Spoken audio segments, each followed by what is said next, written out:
अस्सलाम वालेकुम। कहानी को आखिर तक पूरा सुनिएगा और अगर आप चैनल पर नए हैं तो सब्सक्राइब ज़रूर कीजिएगा। क्या बेवा औरत का शादी करना गुनाह है? वो आज भी मुझे कुछ परेशान लग रही थी। उसके चेहरे से साफ पता लग रहा था कि आज भी घर में किसी से झड़प हुई है। घर में था ही कौन, एक बेटा एक बहू। उन्होंने भी इस बदनसीब से जीने का हक छीन रखा था। कहने को तो वो बेटे बहू वाली थी, लेकिन उसकी उम्र ऐसी ना थी कि बुढ़ापे की चादर ओढ़कर दुनिया से लाताल्लुकी इख्तियार कर ले। अभी वह मुश्किल ज़िंदगी की 40 बहारें ही तो देखी थी। अलबत्ता कम उम्री की शादी, ऊपर से शादी के पहले साल ही बेटे की पैदाइश ने उसे 40 साल की उम्र में सास के रुतबे पर फाइज कर दिया था। वो बेटे की जल्द शादी की हामी ना थी, लेकिन बीमार शौहर की आखिरी ख्वाहिश के आगे वो बेचारी बेबस थी। शौहर जो कि ब्लड कैंसर जैसे मौजी मर्ज में मुब्तला, मरने से पहले बेटे के सर पर सेहरा देखने और बहन की बेटी को बेटे से ब्याहने का ख्वाहिशमंद था। शौहर साहिब तो अपनी आखिरी ख्वाहिश पूरी कर गए, लेकिन इस बदनसीब को हज़ारों अधूरी ख्वाहिशों समेत दुनिया में तन्हा छोड़ गए।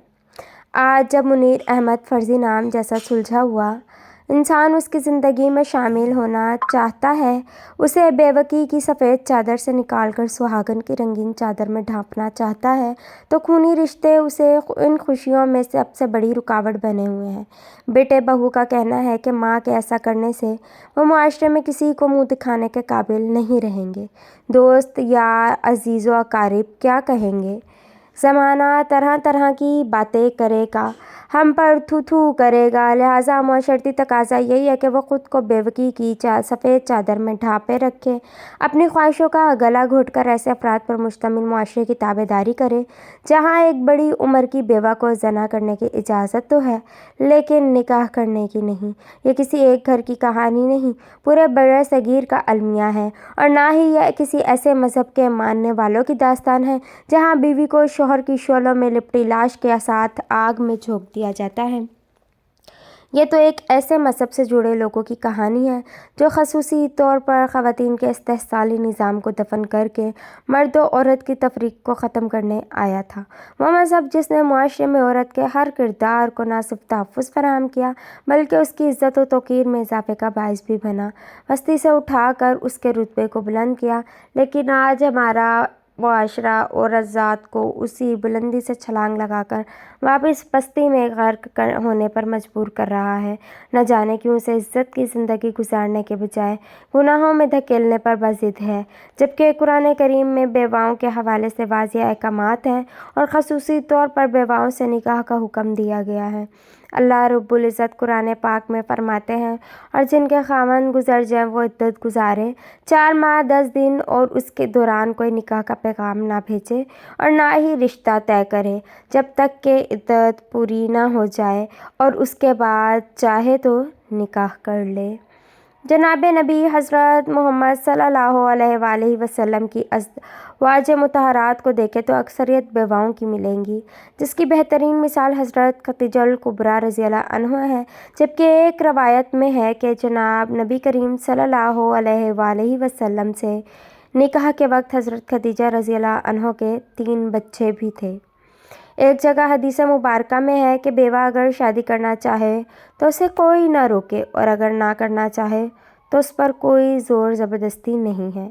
बुखारी शरीफ। यानी यह सब औरत की खुद की सवाबदीद पर मुनहसर है कि वो जो चाहे वो करे, वो अपने फ़ैसले में मुकम्मल आज़ाद है। तो फिर जालिम समाज कौन होता है उसके रास्ते में रुकावटें हाइल करने वाला? बेटे को क्या हक़ है माँ से उसकी खुशियाँ छीनने का? बहू कौन होती है सास की ज़िंदगी की राहें मुतय्यन करने वाली? मुआशरा कौन होता है उसकी किरदार कशी करने वाला? आज सूरत हाल ये है कि अगर कोई खातून 40-45 साल की उम्र में बेवा हो जाए और इद्दत के बाद उसे दूसरे निकाह की ज़रूरत पेश आए, तो मुआशरे के लोग उसकी इस अमल को इस कदर मायूब समझने लगते हैं कि जैसे उसे कोई गुनाह अजीम सरज़द हो गया। तौबा तौबा, इस उम्र में शादी की क्या सूझी? कुछ उम्र तो कट गई थी, कुछ और काट लेती, बच्चों का ही कुछ ख्याल कर लेती। बेचारे यतीम बच्चों को पराए मर्द के रहमो करम पर पहले से ही कुछ चक्कर लगता है, वरना ऐसी भी क्या जल्दी थी, शौहर के कब्र की मिट्टी तो खुश्क होने देती। زمانے بھر میں ایسی باتیں کر کر کے اس بیچاری بیوہ کی ایسی کردار کشی کی جاتی ہے کہ اس کا جینا دو بھر ہو جاتا ہے۔ یہی وجہ ہے کہ بڑی عمر کی اکثر بیوہ خواتین چاہتے ہوئے بھی نکاح کرنے سے کتراتی ہیں اور تنہا زندگی گزارنے کو ترجیح دیتی ہیں، جن میں سے بعض خواتین اپنی جنسی خواہش کو پورا کرنے کے لیے یا تو ہم جنس پرستی کی جانب راغب ہو جاتی ہیں یا پھر غیر مرد سے ناجائز تعلقات کا سہارا لے کر گمراہی کے ایسے راستے پر چل نکلتی ہیں جو بالآخر اسی بے مہر معاشرے کا ترنوالا ثابت ہوتی ہے۔ لہٰذا ضرورت اس امر کی ہے کہ معاشرے میں موجود بشعور طبقہ اس طرح کی جہالت پر مبنی سوچ اور فرسودہ خیالات کے خاتمے کے لیے اپنا مثبت کردار ادا کرے تاکہ معاشرے میں موجود بیوہ خواتین کے سامنے حل رکاوٹیں دور ہوں اور وہ زمانے کی پرواہ کیے بغیر اپنے مستقبل کے حوالے سے فیصلہ لینے میں مکمل آزاد ہوں۔